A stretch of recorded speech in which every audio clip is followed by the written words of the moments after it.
এই মিরাজ, এই তুই কি করতেছিস?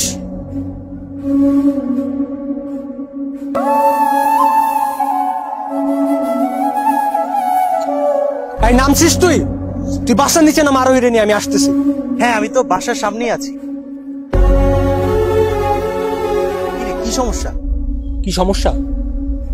আজকে মিরাজ দড়ি নিয়ে সুইসাইড করার জন্য অ্যাটেম্প্ট নিছিল। ভাগ্যিস আমি ওরা দেখে ফেলছি, না দেখলে হয়তো। শোন, আমি আজকে তোদের যা যা বলবো তোরা সবকিছু শুনতে বাধ্য, কারণ আমি তোদের উপর অনেক বেশি বিরক্ত। আমার উপরও? জি, আপনার উপরও। আমার কথা তো আপনার কান দিয়ে ঢুকে না। ওদের বয়স এখন 14, এখন টিনেজ। আপনি ওদেরকে এখন যতই বুঝেন ওরা লাগামহীন ভাবেই চলাফেরা করবে, কারণ ওদের বাস্তবতা সম্পর্কে এখন কোনো জ্ঞান নেই। আপনি কালকে যে মিরাজের সাথে এরকম ভাবে রিয়েক্ট করলেন, ও হয়তো সুইসাইডটা করে ফেলতে পারতো, মিরাজ না করলে আরোহী করতে পারতো। কি হতো? আজীবন আফসোসটা তুই আর আমিই করতাম।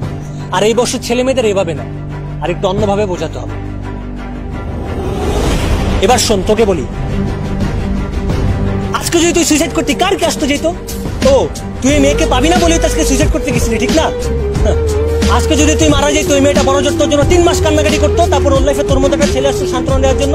সেই ছেলেটাকে ওর ভালো লাগতো, প্রেম করতে পারতেন, অথবা অন্য কোনো ছেলেকে বিয়ে করে ফেলতো। তোকে তার মনে রাখার প্রয়োজন নেই, আছে? সুইসাইড করার পর যদি মানুষগুলো দেখতে পারতো সে যার জন্য সুইসাইড করেছে সে কতটা ভালো আছে তাকে ছাড়া, তাহলে সে সুইসাইড অবস্থায় আবার সুইসাইড করবে। সুইসাইড করে কি লাভ? সব বোকার তো। তো আমাদের দেশে তখন বোকার তো অভাব নাই। তোমার মতো এরকম হাজার হাজার বোকা আমাদের দেশে আছে। প্রতিদিন গড়ে 28 জন ছেলে মেয়ে সুইসাইড করে।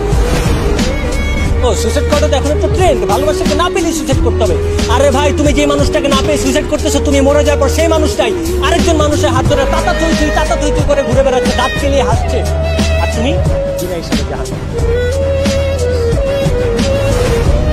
জানিস, অনেক সময় দেখা যায় ছেলে অথবা মেয়ে কেউ কাউকে পাত্তা দিচ্ছে না অথবা পাত্তা পাচ্ছে না।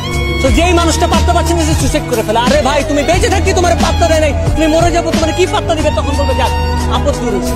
এই জন্য বলি, লাইফে এমন সাকসেস আনো যেন সেই ছেলে অথবা মেয়ে তোমাকে না পেয়ে আফসোস করে, অথবা সাকসেস নিয়ে তাকে বিয়ে করবে।